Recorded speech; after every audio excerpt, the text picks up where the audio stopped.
Okay, so quick video lang tayo. Magkakaroon tayo ng NFT giveaway. Mamimigay ako ng isang NFT dito sa Nobody NFT, okay? Thanks to OKX, binigyan tayo ng isang allocation para sa community ko. So magbibigay ako ng isang NFT ng Nobody. Ano ba itong Nobody? Ayan. Ito yung Nobody. Ito yung tsura ng Nobody. With over 200,000 followers. No? I'm not sure kung bot lang ba to or legit organic followers to. But they have over 200,000 followers na I think mukhang mainly is mga Chinese community ang na-hype dito. So, ito yung tsura ng mga NFTs niya. Meron siyang AI interactive storytelling daw sa bawat NFT. So like for example, how are you today? Sasagot siya ng, di ko lang kung bakit, pero sasagot siya ng in Chinese, in Mandarin. Ayan, hindi ako magaling mag-Chinese. Tianhen hao, xie ni, ewan ko na, basta yun. Okay. So, mamimigay tayo ng isa nito. And ang deadline nito is tomorrow na agad. Tomorrow at 6 p.m. mag-a-announce na kagad ang winner. So, mabilis ang giveaway lang to. Ang giveaway ang mangyayari ay, kailangan mo lang gawin is mag-register sa OKX account gamit ang link ko and then magpa-KYC ka. So, ang link ay nasa bio ko lang yun, yung beacons.ai ko.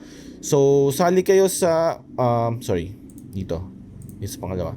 So, click mo lang to, OKX registration, mag-register ka, mag-KYC ka. Tapos, sali ka sa Telegram group ko. Ayan. Then, punta ka sa giveaway, ilagay mo yung email address na ginamit mo sa OKX. Ilagay mo lang dito sa giveaway subchat ko sa Haridaw general chat. Kung sensitive ka sa email, okay lang, first 3 letters lang naman ang email ang kailangan ko. Ang kailangan mong ilagay lang dito. Kasi first 3 letters lang din makikita ko sa OKX eh.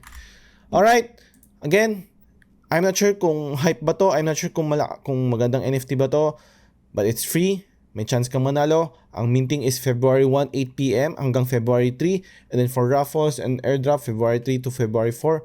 At pwede ka magpa-refund just in case maybe below floor price yung minting price niya.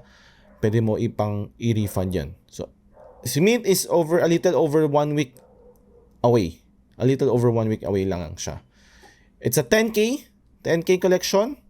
Makikita mo sa NFT, it's a 10K collection. Magkakaroon din sa mga IP. Pwede mo siyang gamitin for merch, pang sariling business, like yung Bored and Hungry.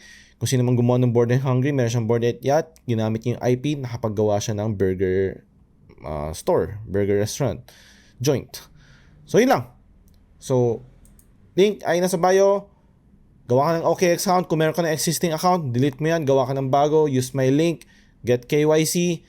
Yung email na ginamit mo for creating an account, lagay mo sa giveaway subchat ko, sa Telegram ko. Dito rin sa link ko sa bio sa Beacons, yung Telegram link ko. Alright, good luck.